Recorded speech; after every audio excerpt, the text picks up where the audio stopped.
Hello, it's Esme or Esmeralda, whichever one you prefer, and I'm just here again with another ASMR video.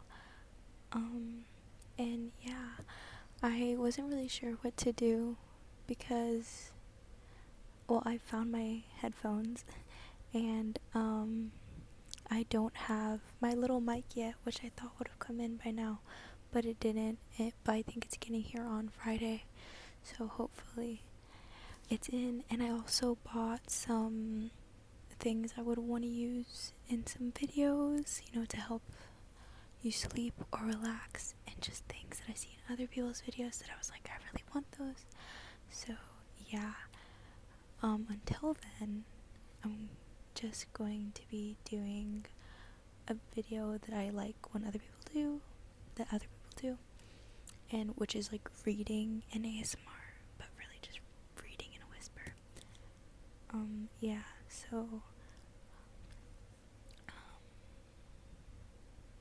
yeah, I'm going to be reading. If you like romance books, this is probably a good video for you. Or just like listening to people reading, it's a good video, but if you don't, probably not the video for you. I'm going to be reading A Thousand Boy Kisses by Tilly Cole. If you guys know that, maybe some of you guys have read it. Yeah. Sorry, these are always inverted because I film so where I could see myself, so I can make sure that like everything's in frame. So yeah. But I'm working on getting an ASMR mic, like the Yeti ones, and just something else to film with, so that I don't always have to use my phone, cause But these are just for fun, so it doesn't really matter. Yeah, and I have obviously annotated it. I guess you can say I liked it, but I'll just be reading the little summary on the back first. So it says, "One kiss lasts a moment, but 1,000 kisses can last a lifetime. One boy, one girl. A bond that is forged in an instant and cherished for a decade. A bond that neither time nor distance can break. A bond that will last forever, or so they believe."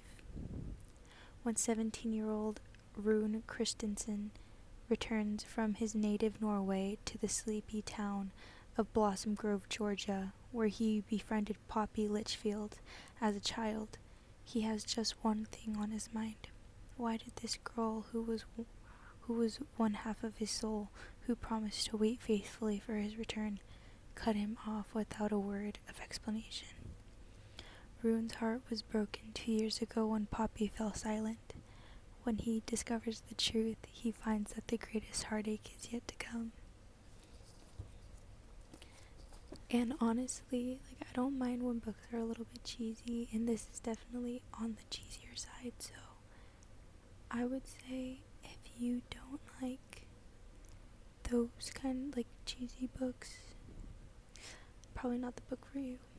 But it has its moments, and this book made me cry, and it still makes me cry sometimes when I reread it. So let's get into it. Okay.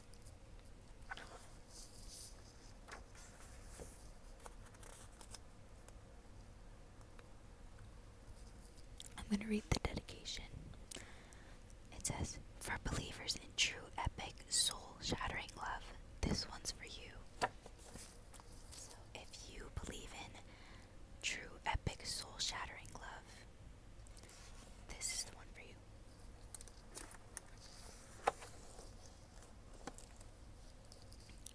Prologue. Rune. There were exactly 4 moments that defined my life. This was the first. Blossom Grove, Georgia, United States of America, 12 years ago, age 5. The first line is in Norwegian, if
set off for America from Norway, Mama and Papa would only speak to me in English.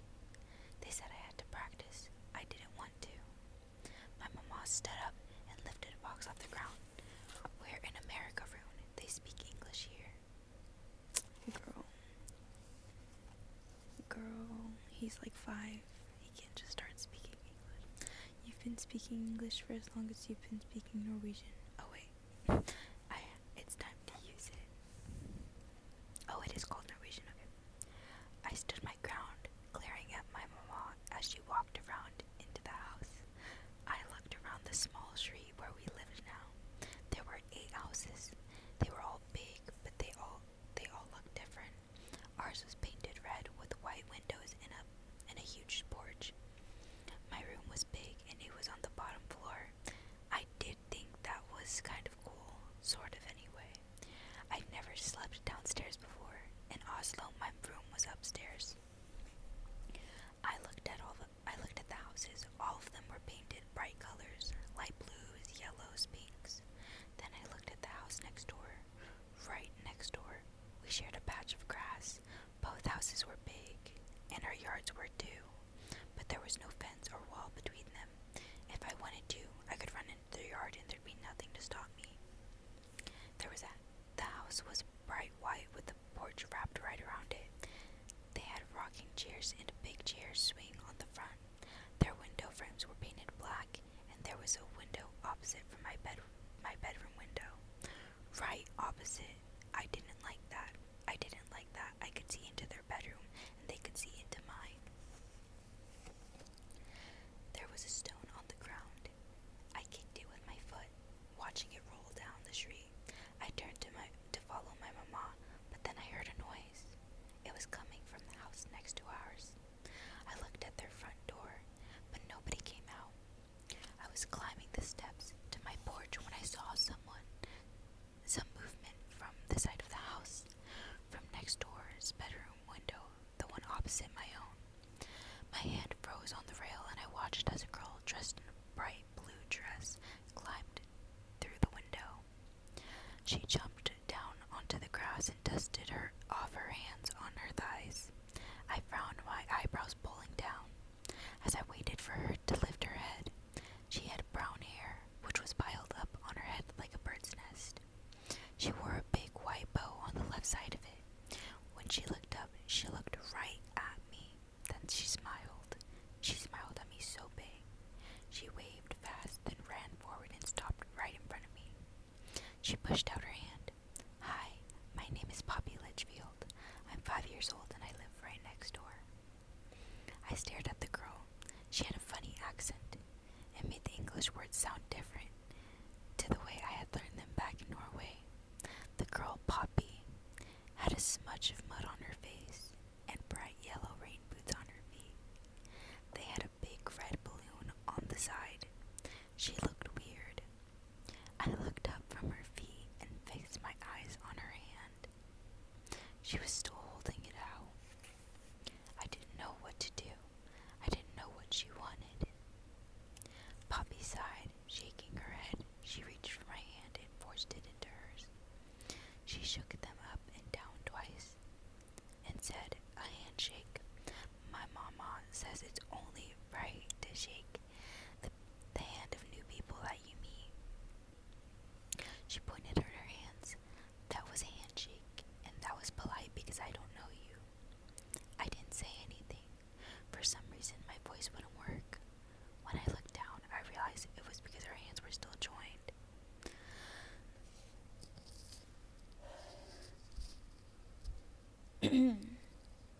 Sorry, it's hard to whisper for a long time. She had mud on her hands too. In fact, she had mud everywhere. What's your name? Poppy asked. Her head was tipped to the side. A small twig was stuck in her hair. Hey, she said, tugging on her hands. I asked your name. I cleared my throat. My name is Rune Eric Christensen.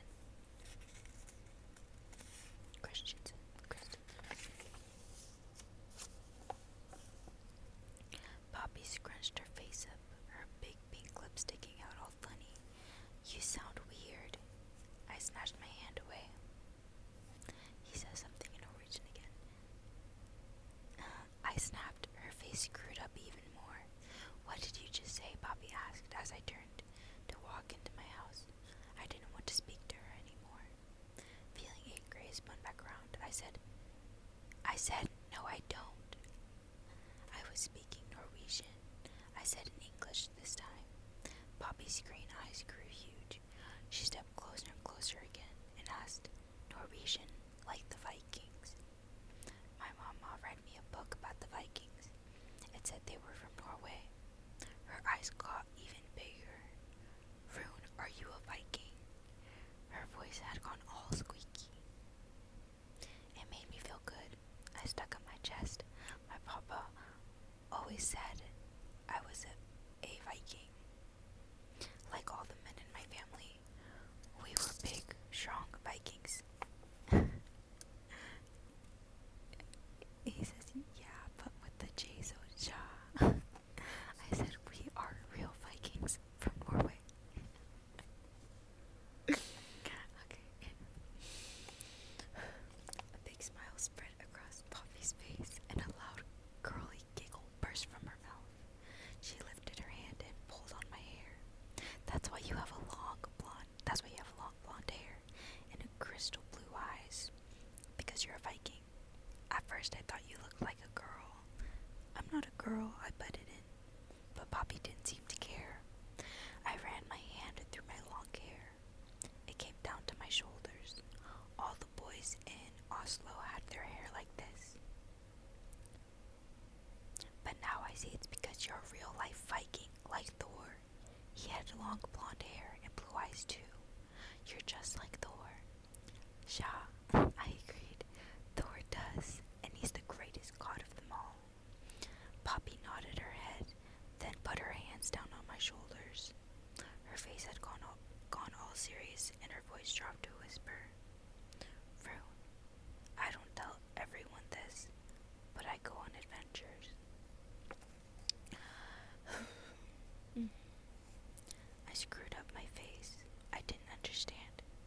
Poppy stepped closer and looked up into my eyes. She squeezed my arms. She tilted her head to the side. She looked all around us. Then she leaned in to speak. I don't normally bring people with me on my journeys, but you're a Viking, and we all know that Vikings grow big and strong, and they are really good with adventures and exploring and long walks and capturing baddies and all kinds of things. I was still confused. So am I. But then Poppy stepped back and held out her hand again. Rune, she said, her voice serious and strong. You live right next door. You're a Viking, and I just love Vikings. I think we should be best friends. Best friends? I asked. Poppy nodded her head and pushed her hand further toward me, slowly reaching out my own hand. I gripped hold of hers and gave it 2 shakes, like she'd shown me. A handshake. So now we are best friends, I asked, as Poppy pulled her hand back. Yes, she said excitedly. Poppy and Rune. She brought her finger to her chin and looked up. Her lips stuck out again, like she was thinking very hard. It sounds good, don't you think? Poppy and Rune, best friends for infinity. I nodded because it did sound good. Poppy put her hand in mine. Show me your bedroom. I wanted to tell you about what adventure we can go on next. She began to pull me forward, and we ran into the house. We pushed through my bedroom door. Poppy rushed straight to my window. This is the room exactly opposite mine. I nodded my head, and she squealed, running toward me to take my hand in hers again. Rune, she said excitedly, we can talk at night and make walkie-talkies with cans and string. We can whisper our secrets to each other, even when everyone else is asleep. And we can plan and play, and Poppy kept talking, but I didn't mind. I liked the sound of her voice. I liked her laugh, and I liked the big white bow in her hair. Maybe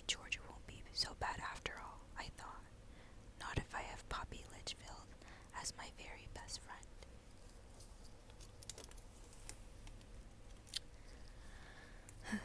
And that's as far as I'm reading because I might pass out if I keep whispering.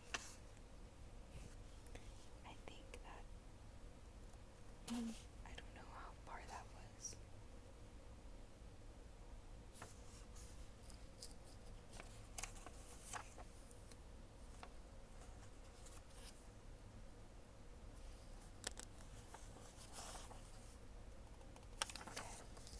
There's one little excerpt until the end of the prologue, so I'll read it. And that was Poppy and me from that day on. Poppy and Rune, best friends for infinity, or so I thought. Funny how things change. Okay, and then that's the end of the prologue.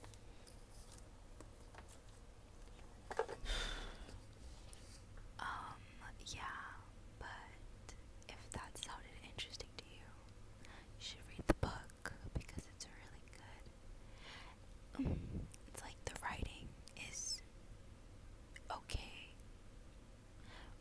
I would say the plot is a little more developed than the writing style.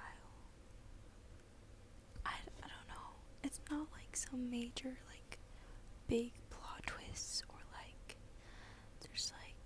there's like a little bit of like a not miscommunication trope, but like kind of. But yeah, there's like nothing crazy that I don't think most people would predict. So yeah, if that seems nice to you, you should get the book. And thank you for watching another one of my ASMR videos. These videos are for me and for you.